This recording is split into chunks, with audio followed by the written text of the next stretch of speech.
అరే! ఒక్క విషయం అర్థం కాదుల్లా. నేను చాలా చోట్ల నేను ఇది మస్తు ఘోరంగా నాకు బాధ అనిపిస్తుంది ఈ విషయంలా.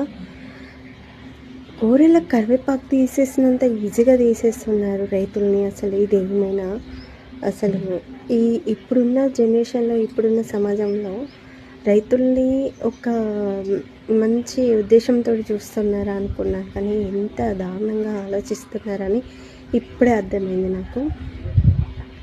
చాలా మట్టుకు వ్యవసాయం చేసే వాళ్ళకట పిల్లల్ని ఇస్తలేరట.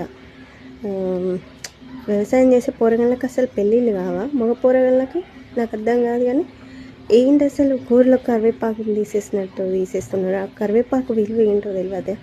మనకు ఇంత ఆరోగ్యానికి ఎంత మంచిదో కరివేపాకు. అసలు అది తినకపోవడం మనం చేసుకున్న పాపం. అది తింటే ఎన్ని ప్రయోజనాలు, ఎంత మంచిగా ఉంటుందో అనేది అందరికీ తెలిసి కూడా అది వాడేస్తారు. అలాంటిది ఒక రైతుని కూడా ఇంత దారుణంగా చూస్తున్నారా అసలు?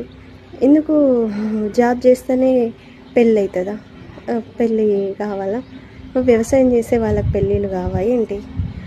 వ్యవసాయం చేసే పోరగాళ్ళకి అసలు పెళ్ళిళ్ళే అయితే లేవంట. అసలు పిల్లల్ని ఇస్తలేరంట. అసలు పిల్లని ఎందుకు ఇయ్యారు? అసలు వ్యవసాయం చేయడం పాపమా? వ్యవసాయం చేస్తే పిల్లని ఎందుకు ఇవ్వరు? నాకు అర్థం అవ్వట్లేదు అస్సలకి. వ్యవసాయం చేస్తే ఒక్క నెల సంపాదించే జీతం తిను సంవత్సరం అంటే ఒక నెలల వీళ్ళకు ఉండే ఆదాయం కంటే రైతుకి సంవత్సరంకి ఎక్కువ ఆదాయం వస్తుంది. అది ఎవరికి తెలుసు కదా, అందరికీ తెలుసు. వీళ్ళు సంవత్సరం అంతా సంపాదించిన సంపాదన రైతుకు ఒక సంవత్సరంలో ఒక పంటతో వస్తుంది. ఒక సంవత్సరం పంటతో వాళ్ళు సంవత్సరం అంతా సంపాదించిన సంపాదన రైతు ఒక రోజు సంపాదించగలడు. కానీ రైతు లేనిదే మనం 3 పూటల అన్నం తినడం అది సాధ్యం కాదు. రైతు అనేదే ఇంత ఒళ్ళు పులకరించాలి. అసలు రైతులకి పెళ్ళిళ్ళు కావంట, అగ్రికల్చర్ చేసే వాళ్ళకి పెళ్ళిళ్ళు కావంట.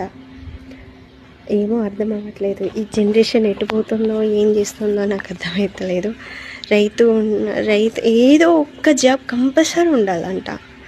జాబ్ లేనిది అసలు ఎవరు పెళ్ళి కూడా చేసుకోరంట అమ్మాయిలు. అట్లా దారుణంగా తయారవుతున్నారు.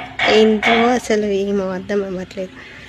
రైతుని ఇంకా చిన్న చూపు చూడడం ఈ జనరేషన్